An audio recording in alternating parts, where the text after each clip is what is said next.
for today's video, i-open lang natin ang ating Facebook account or yung ating Facebook app. And dapat guys, meron tayong nakapost na story para maipakita ko sa inyo kung paano nga ba i-edit ang ating story privacy.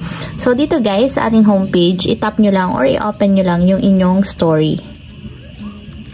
And after yun guys, may makikita kayong horizontal dots na nandito sa may upper right corner. So ang gagawin nyo lang, i-tap nyo yung dots.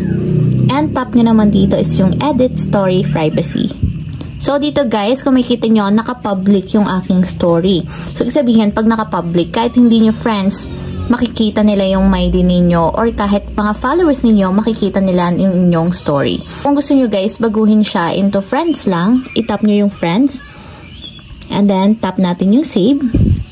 And kapag nasa friends yan guys, mga friends nyo lang yung pwedeng makakita ng mga story or my day ninyo. Kapag ganyan guys, ibig sabihin, naka-enable na yung friends.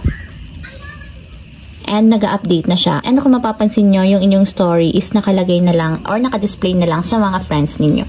So, ayun lang guys. Ganun lang kasimple kung paano nga ba mag-edit ng story privacy sa ating Facebook.